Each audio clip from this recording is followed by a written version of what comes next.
I am the eldest son, and you knew that living with my mother would be a possibility when we got married, didn't you? You never mentioned that when we first tied the knot. My husband Robert had moved in with my mother-in-law earlier than his sister, and after selling his family home, he left me with the sole responsibility of taking care of her. I'm a stay-at-home wife, and he must have planned this for a long time. My name is Laura, and I'm a 46-year-old housewife. Robert is 44 and works for a decent company as a subsection manager, often boasting about his Ivy League education. We have 2 sons, making us a family of 4.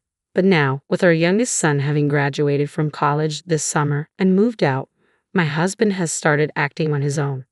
We're going to take in my mom soon, he declared. Hearing this for the first time, I was shocked. My mother-in-law lost her husband, my father-in-law, last year. Considering they did everything together, I had been concerned about how deeply this loss must have affected her. But living together suddenly, anyone would be surprised. Robert implied that I had plenty of time since I'm a stay-at-home wife. He instructed me to visit my mother-in-law every day and talk to her. I argued that daily visits might exhaust her, but Robert's aim was clear. He wanted us to get along through frequent visits, making it easier for him to implement his plan of us living together. My mother-in-law's house is a stylish, standalone home built by my late father-in-law in a popular suburban area of Chicago. If put up for sale, there would certainly be many buyers willing to pay a great price.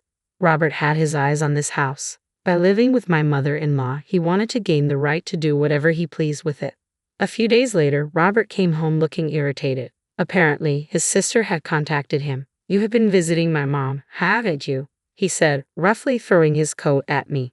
"Yes, about once every 3 or 4 days, I replied, hanging his carelessly thrown coat on a hanger. "My sister visited Mom today for the first time in a while," Robert said, his tone sharp. "She said the entire house was a mess from the kitchen to the bathroom. You have been cleaning up over there, haven't you?"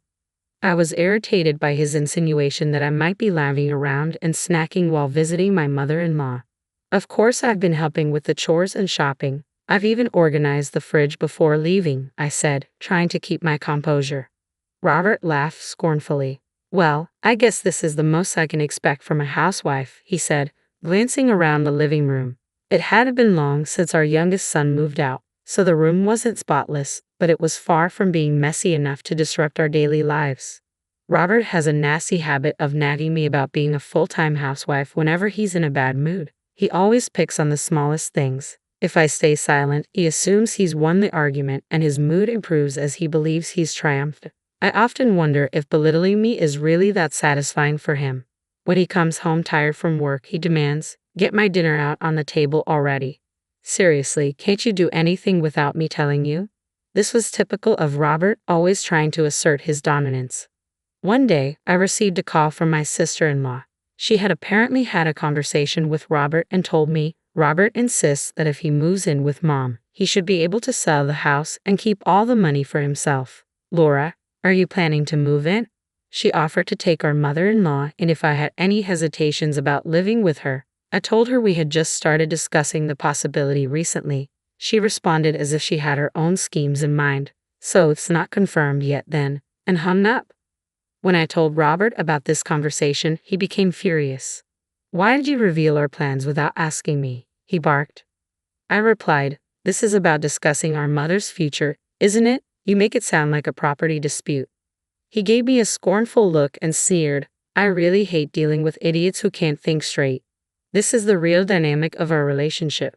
Robert belittles me for being a housewife and a high school graduate, always trying to make me submit to him. When we got married, I was drawn to his confidence and reliability, but those traits have morphed into what I loathe about him.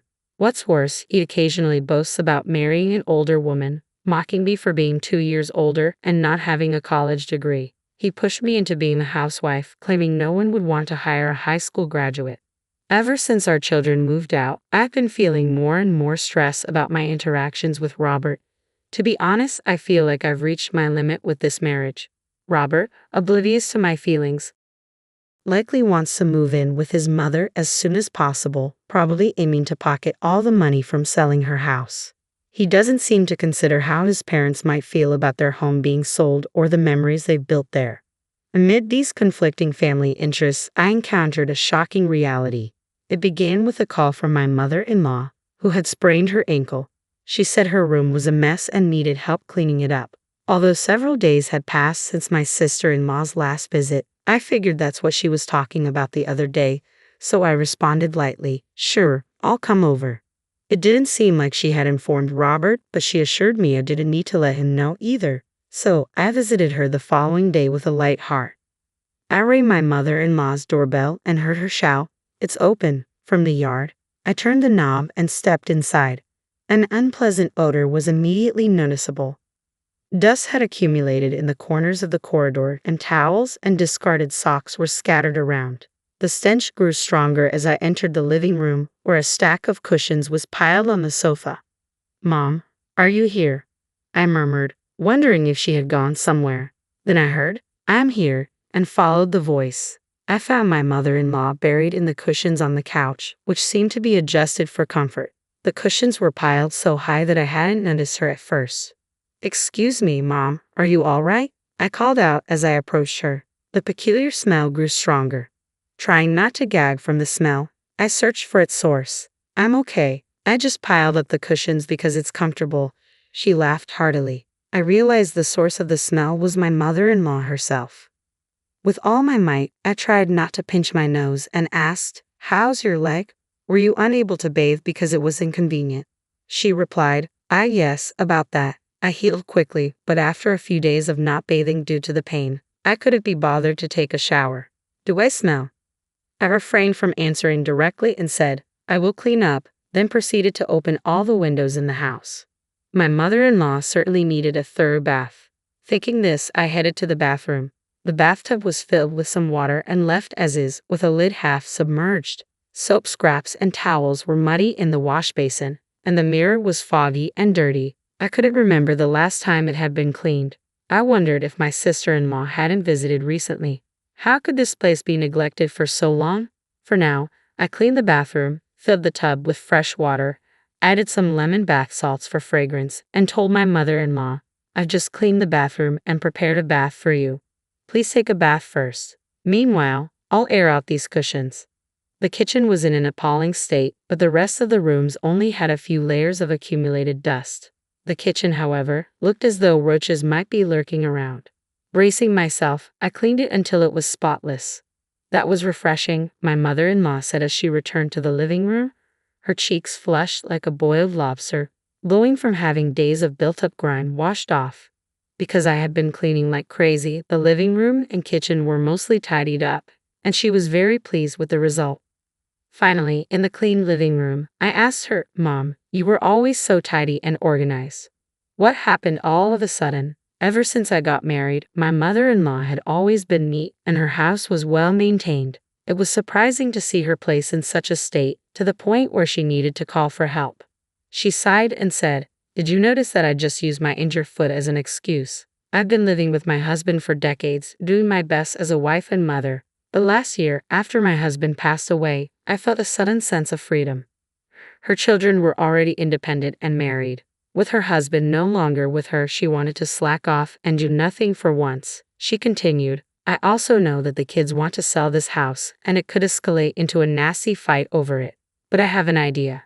My mother-in-law gave me an intense stare, out of her usual character, as she shared her thoughts. As I listened to her, I felt like we were on the verge of something important. I had been idling away, lost in thought, trying to find answers. Leaving her house, I began to think about my own future as well. My relationship with my mother-in-law had always been as distant as a typical daughter-in-law and mother-in-law relationship. However, the fact that she revealed her lowest self to me, rather than to her biological daughter or son, felt indicative of her feelings. Days passed without sharing this incident with anyone. Then one evening, my husband Robert came home from work and blurted out, "We're going to invite my mom to live with us." As I was watching TV, I asked him to repeat himself. "We're inviting my mom to move in with us." "And what does your mom think?" I asked. "There's no need to ask her," he said. He seemed to think that any parent would be happy if their child offered to have them move in.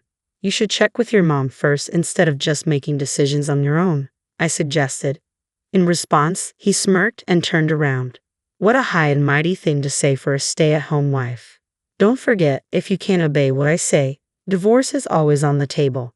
Seeing his face, I felt at my wit's end. He knew that, as a housewife nearing my 50s, I wouldn't be able to make it on my own if we divorced, which is why he was threatening me.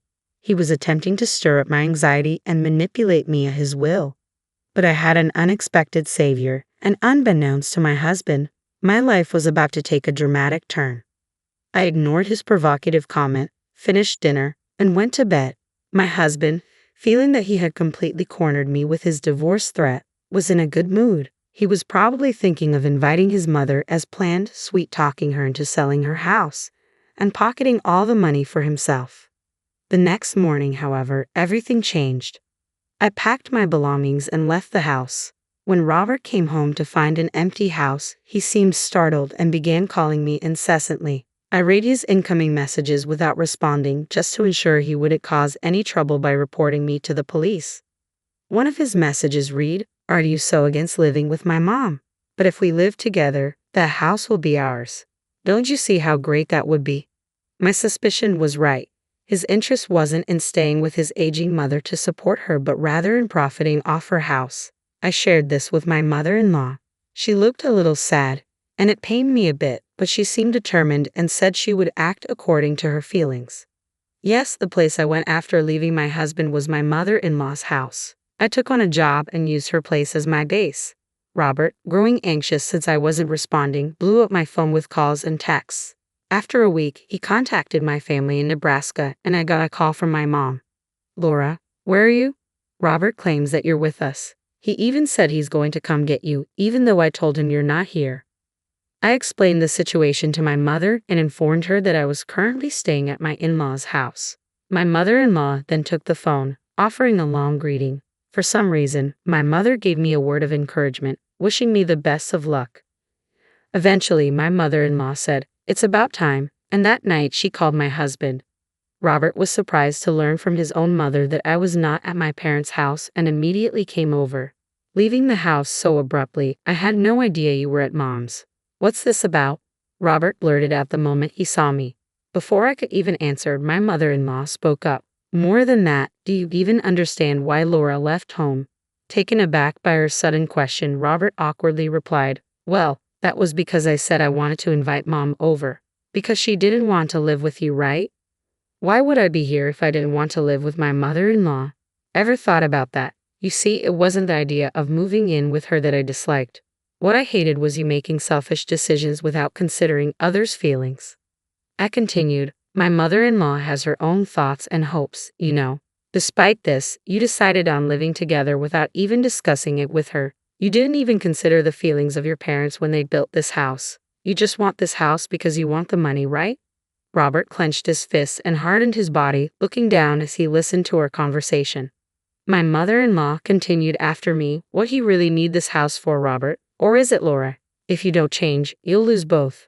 Why don't you cool down for a while and rethink everything?"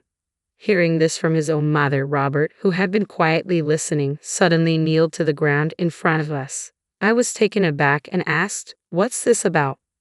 "I apologize to Laura and to you, Mom," Robert said, his voice filled with sincerity. "Please, I want to live together again and start anew." Raising his head from his bow, Robert continued, "Mom, will you live with us?" As Robert bowed down again, I looked at my mother-in-law and we shared a knowing smirk. After that, I resumed my life with Robert, but this time, I wasn't a stay-at-home wife anymore. My mother-in-law told her friends about how I deep-cleaned her room, transforming it from a mess from the time she spent lazing around into a sparkling space in just a couple of hours. I continued, "My mother-in-law has her own thoughts and hopes, you know. Despite this, you decided on living together without even discussing it with her. You didn't even consider the feelings of your parents when they built this house. You just want this house because you want the money, right?" Robert clenched his fists and hardened his body, looking down as he listened to our conversation. My mother-in-law continued after me, "What do you really need this house for, Robert? Or is it Laura? If you don't change, you'll lose both. Why don't you cool down for a while and rethink everything?" Hearing this from his own mother, Robert, who had been quietly listening, suddenly kneeled to the ground in front of us. I was taken aback and asked, What's this about? I apologize to Laura and to you, Mom, Robert said, his voice filled with sincerity. Please, I want to live together again and start anew. Raising his head from his bow, Robert continued, Mom, will you live with us? As Robert bowed down again, I looked at my mother-in-law and we shared a knowing smirk. After that, I resumed my life with Robert, but this time, I wasn't a stay-at-home wife anymore. My mother-in-law told her friends about how I deep-cleaned her room, transforming it from a mess from the time she spent lazing around into a sparkling space in just a couple of hours. When I mentioned this to my friends, many of them said they wanted me to do the same for their homes. I was amazed and delighted to find that I could apply my housekeeping skills from being a stay-at-home wife to start a new job. I also began studying to become a storage advisor. It seemed that Robert had not given up on the idea of living with his mother, selling their house, and getting a large amount of money. He seemed to think that it would become a reality now that my mother-in-law and I were getting along. But there was a surprise announcement from my mother-in-law. Surprisingly, she was getting remarried. So, I won't be living with you and I won't be giving up my house either, she said. Upon hearing the news, my sister-in-law congratulated her, although with mixed feelings. I sent my sincere blessings for my mother-in-law's decision. The one who was surprised by my mother-in-law's words and screamed out in shock was Robert. At the same time, he was frantically contacting various people. Apparently, Robert had taken a boating license without telling me and even purchased a small cruiser, counting on the money from selling his parents' house. Now that his plans had fallen apart, Robert was unable to cancel his order for the cruiser, and he seemed to have to work even harder than before. He ended up having to help me with my house cleaning job. As an employer, I'm drilling household chores to Robert and guiding him to clean and polish a great number of my clients' houses.